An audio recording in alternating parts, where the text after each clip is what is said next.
Hi friends, welcome to Gracie wall. ఇవాళ మనము దొండకాయ రోటి పచ్చడి అండి.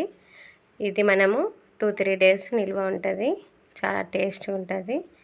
మనం ఎలా ప్రిపేర్ చేసుకోవాలో చూసేద్దాం. అదేవిధంగా ప్యాన్ పెట్టి ఇందులో 1 స్పూన్ పల్లీలు వేసి డ్రై రోస్ట్లా చేసుకొని లో ఫ్లేమ్లో పెట్టి ఫ్రై చేసుకొని మంచిగా ఒక ప్లేట్లో తీసి పక్కన పెట్టుకుందాం.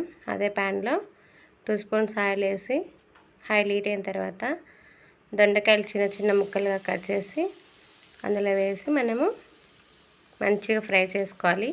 ఈ పచ్చడికి మంచిగా ఫ్రై అయితేనే చాలా టేస్ట్గా ఉంటుంది. చూడు, చాలా మంచిగా ఫ్రై అయ్యాయి కదా. అవి తీసి ఒక ప్లేట్లో పక్కన ఉంచుకొని ఇందులో 4-5 పచ్చిమిర్చి వేసి, ఈ పచ్చిమిర్చి నాకైతే కారం ఉన్నాయండి, అందుకు నేను 4-5 వేసాము. మీరు ఇంకా ఎక్కువ కారం తినేటట్లు ఎక్కువ వేసుకోండి. ఇంకా అదేవిధంగా ఇవి చిటపటామంటాయని నేను మూత పెట్టి ఫ్రై చేసుకున్నాను. అవి వేగిన తర్వాత తీసి ఒక ప్లేట్లో ఉంచి అందులో 2 టమోటాలు కట్ చేసి ఇది మంచిగా ఫ్రై చేసుకొని కొద్దిగా 1 ఇంచు చింతపండు వేసాను.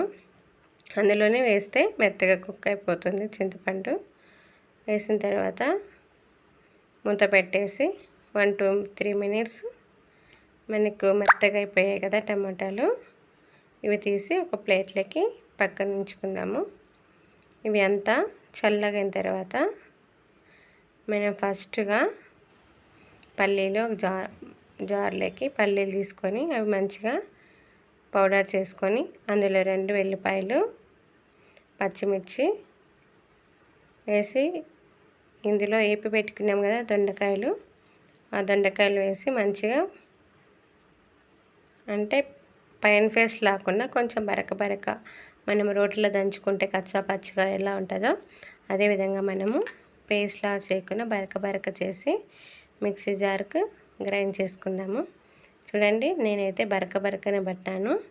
ఇదేవిధంగా ఇది పక్కన ఉంచుకొని అదే ప్యాన్లో 1 స్పూన్ ఆయిల్ వేసి తాలింపు గింజలు వేసి 2 రెమ్మల కరివేపాకు, 1 ఎండుమిర్చి వేసి మంచిగా లో ఫ్లేమ్లోనే ఫ్రై చేసుకోవాలి. మనము ఫ్రై చేసుకున్న తర్వాత ఇందులో చిటికెడంతా పసుపు వేసినామనుకోండి, ఈ చట్నీకి చాలా కలర్గా చాలా టేస్ట్గా ఉంటుంది.